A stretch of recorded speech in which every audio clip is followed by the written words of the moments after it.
Visita della sottosegretaria all'istruzione, senatrice Barbara Floridia, si è svolta ieri nella giornata del 14 marzo a Ravanusa, partecipando a un evento organizzato dall'amministrazione comunale nella scuola Don Bosco in via Roma. L'iniziativa ha visto anche la partecipazione del primo cittadino Carmelo D'Angelo. Oggi sono qua a nome chiaramente del Ministro perché abbiamo voluto donare alla famiglia del professore che sotto le macerie ha visto le ultime sue ore una targa commemorativa in virtù del servizio prestato alla scuola italiana e inoltre dopo la sollecitazione del Sindaco abbiamo adottato il decreto per donare alla scuola, per dare alla scuola le risorse necessarie per poter migliorare quelle che erano state le difficoltà successive all'esplosione. Sono in contatto con il Sindaco e con i miei colleghi rappresentanti parlamentari del territorio da tempo e sono qui oggi per portare targa e fondi per Ravanusa.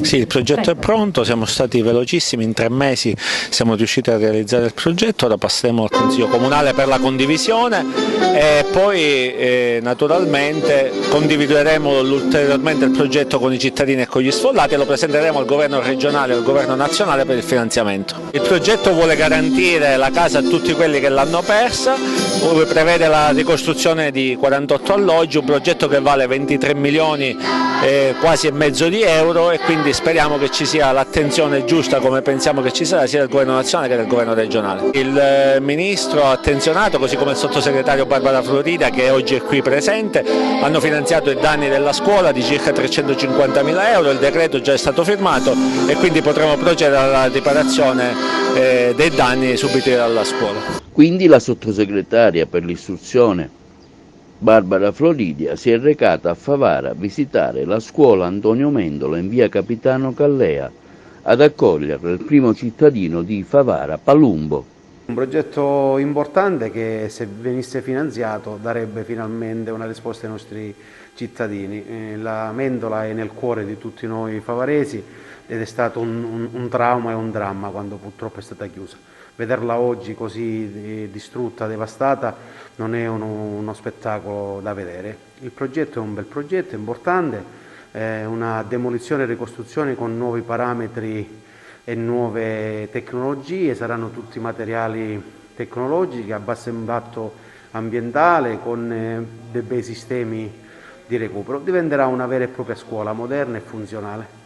Richiederete anche altri interventi per quanto riguardano anche le altre scuole della città? Sì, in realtà oggi presenteremo un pacchetto molto più ampio di proposte inserite nei nuovi finanziamenti PNRR.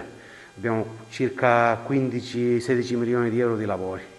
Abbiamo già caricato e presentato 2 progetti per le palestre, uno per la Guarino e l'altro per la Capitano Vaccaro. Poi abbiamo inserito pure 2 nuove repertori mezze scolastiche, una per la scuola Palmolive e l'altra per la scuola di Violanda e in più ci sarà l'efficientamento e la ristrutturazione dell'asilo nido del Calvario, diciamo così. Quindi abbiamo diversi progetti per un totale di circa 16 milioni di euro, tutti con la prima linea di finanziamento PNRR dedicata alle scuole. Certo che ci sono, perché nel PNRR abbiamo voluto ingenti risorse per riqualificare le scuole, per efficientare le scuole, per rimetterle in sicurezza. Quindi adesso incontreremo il Sindaco per capire che progettualità ci sono. Se i comuni hanno progettualità spendibili, i soldi dal Ministero sono già predisposti. Per Favara, come vedete, c'è la presenza del governo col sottosegretario Floridia. Oggi, così come ha detto bene poco fa il sottosegretario, anziché vedere i progetti freddi su carta, noi siamo qui a vedere con i nostri occhi di che cosa stiamo parlando. Anche se io sono del posto, so bene di che cosa stiamo parlando, però un conto è vedere un progetto così su un tavolo magari polveroso di un ministero, un altro è alzarsi e venire e metterci la faccia per capire di che cosa stiamo parlando. Stiamo parlando della scuola media Mendola, una scuola alla quale la nostra cittadinanza è molto affezionata, sia dal punto di vista affettivo che logistico finanziario, perché il comune paga un affitto perché non è in grado di avere le aule per i nostri ragazzi.